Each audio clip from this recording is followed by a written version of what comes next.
शहर के ऊपर एक पहाड़ी पे एक पुराना लाइब्रेरी हुआ करता था।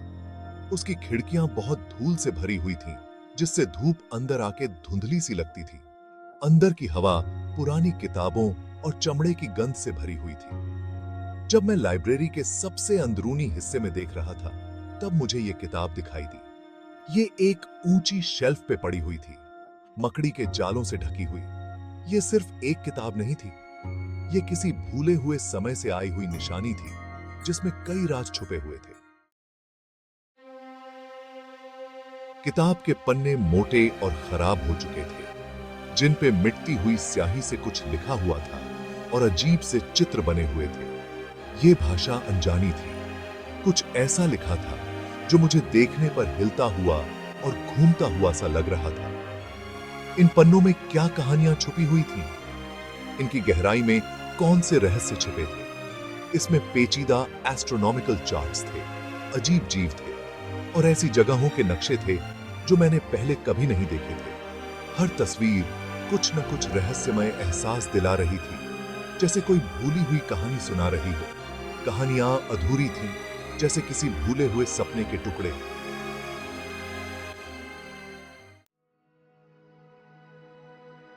मैं जितना ज्यादा पढ़ता था, मुझे इस किताब के अनजान लेखक से उतना ही ज्यादा जुड़ाव महसूस होता था।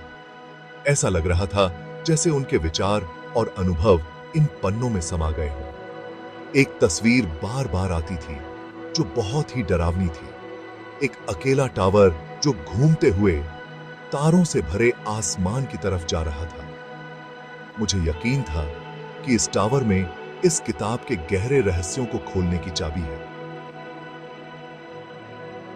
किताब में बताई गई घटनाएं मेरी अपनी जिंदगी की घटनाओं से मिलती जुलती थीं। हकीकत और किताब की दुनिया के बीच की रेखा धुंधली होने लगी, जिससे मुझे अपनी ही सूझबूझ पर शक होने लगा।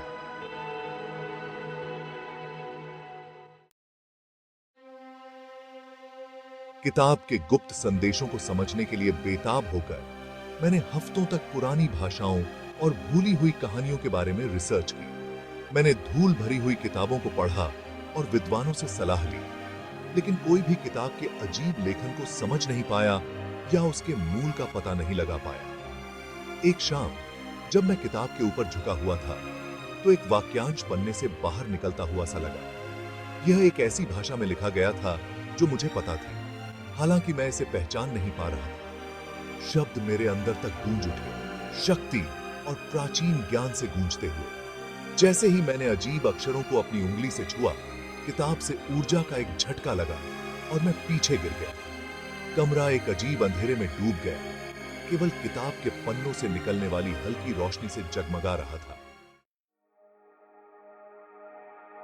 यह किताब सिर्फ कहानियों का संग्रह नहीं थी, यह एक द्वार था, कुछ प्राचीन और शक्तिशाली को खोलने की चाबी। लेकिन क्या मैं इस तरह के ज्ञान को धारण करने योग्य था?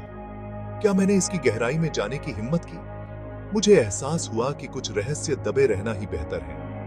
भारी मन से मैंने किताब को बंद कर दिया।